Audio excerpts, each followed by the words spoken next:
अस्सलाम वालेकुम। Band talk से फरहाद अली शेख आपकी खिदमत में हाजिर है। तुम चले आओ पहाड़ों की कसम, हम तुम्हारी राह देखेंगे सनम।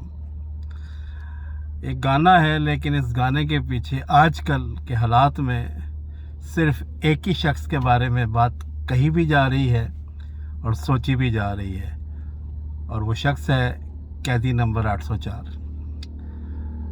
किसी ने यकीन नहीं किया था कि इतनी मुश्किलात और इतनी मुसीबतों के बावजूद कोई एक पार्टी जिसका नाम भी छीन लिया गया था और जिसके ना कोई पोलिंग एजेंट थे, ना वो कोई पर्ची, ना लोगों को लेके जा सकती थी अपने, लेकिन अवाम ने सबको हैरान कर दिया। चाहे वो नवाज शरीफ साहब हों, चाहे जरदारी साहब हों, या और दूसरी पॉलिटिकल कुव्वतें हों, कि उस शख्स का करिश्मा था कि वो जेल में बैठकर इस कदर सीटें लेके जा सकता है। अब तो उसके जो कट्टर मुखालफिन भी थे वो भी इस बात को मानते हैं कि कुछ तो है उसमें दम। बिल्कुल जी, उसमें दम है। और जो छोटे छोटे बौने, कल मैं एक टीवी टॉक देख रहा था, एक पीटीआई का पुराना लीडर तो ना कहें, एक ऐसे ही अपना जो रहनुमा टाइप का था, वो बड़ी बड़ी बातें कर रहा था। उसको कुछ ये गलत फहमी हो गई अपने बारे में कि जो वो कुछ कहता है वो सही हो जाता है।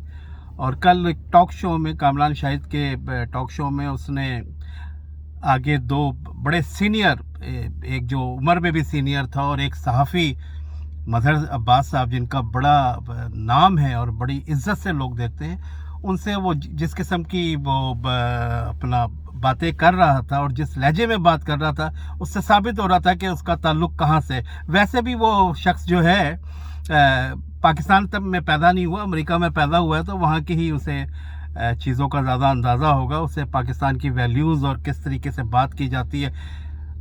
अपनी बात ऊंचे आवाज़ में बयान करने से कोई आप किसी को जो है कन्विंस करते हैं दलाइल से, आवाज़ के रिदम से नहीं करते। तो इस तरह के कई बौने जो हैं वो इस वक्त लगे हुए हैं कि जिनको मतलब कि पीटीआई थूक के चाट रही है और फलां, इस किस्म के इल्ज़ामात, जिसमें होता यह है कि जब भी हमारा मुल्क और हमारे लोग अच्छाई की तरफ जाने की कोशिश करते हैं, पुरानी चीज़ों को भूल कर जो तलखियाँ थी उनको भुला के आगे बढ़ने की कोशिश करते हैं, तो उसमें इस जैसे ये जो छोटे छोटे बौने होते हैं वो जो है ना माहौल को ख़राब करने की कोशिश करते हैं। जिस तरह उज़्मा गिलानी है, उज़्मा बुखारी, हाँ उज़्मा बुखारी है, मरियम औरंगज़ेब है, और इसी किस्म के, और ख़ास तौर पे हमारे यहाँ एक अखबार भी है जिसका नाम ही वो है कि वो मजबूर है कि वो इस किस्म की ख़बरें लगाता है कि पाकिस्तान के अंदर अमन ना हो, क्योंकि अमन होगा तो फिर बहुत से लोगों की जो है दाल रोटी ख़त्म हो जाएगी। तो इस वजह से बिल्कुल इन लोगों की बातों में नहीं आना। सबकी कोशिश यही होनी चाहिए, खान साहब अगर मौलाना फजलुर रहमान साहब से दोबारा मतलब कि सारी रंजिशें और कर मुल्क की खातिर अगर मिलना चाह रहे हैं तो इसमें कोई कबात नहीं है। और भाई नवाज शरीफ ने, वो शहबाज शरीफ ने भी तो कहा था आसिफ जरदारी को गर्दन से पकड़ कर लाहौर की सड़कों पर खींचूंगा, तो उसके बाद क्या हुआ? क्या उन्होंने यू टर्न लेके हुकूमत नहीं बनाई?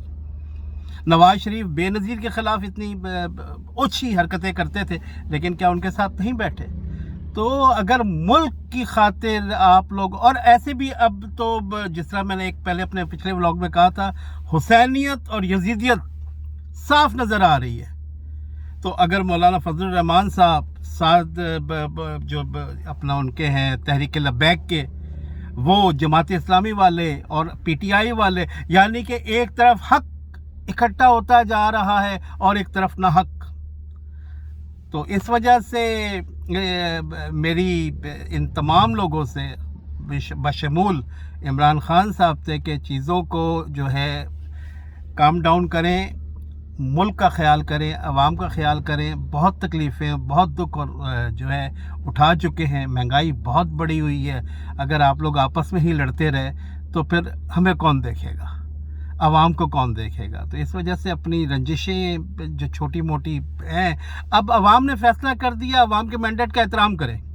عمران تو اب کہہ رہا ہے جی مجھے کچھ نہیں چاہیے، نہ میں جیل سے نکلنا چاہتا ہوں، نہ مجھے صرف یہ ہے کہ میرا مینڈیٹ واپس کر دیں. تو بھائی کون لوگ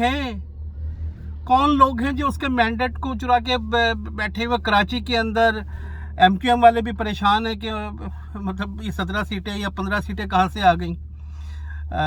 عوام تو کچھ اور سوچ رہی تھی. تو بہرحال اب آ گئی ہیں، عدالتوں میں معاملہ چلا گیا ہے. وہاں پہ جو فیصلہ ہوتا ہے فارم 45 کے مطابق، فارم 47 کے مطابق، اس پروسیس کو ہو لینے دیجیے اور آپس میں آپ بیٹھیے. جس نے اپوزیشن میں بیٹھنا ہے وہ اپوزیشن میں بیٹھے، جس نے اقتدار سنبھالنا ہے وہ اقتدار سنبھالے، اور آپس کے اندر بس اعتماد کا رشتہ جو ہے نا وہ کریں. اور مقتدر حلقوں سے بھی ہے کہ بھیا آپ لوگ بہت طاقتور ہیں، بس آپ لوگ ہمیں جو باہر کی ہمارے دشمن ہیں ان سے بچائیے، اور پاکستان کے جو عوام ہیں، پسے ہوئے عوام، ان کا خیال کیجیے. پاکستان زندہ باد.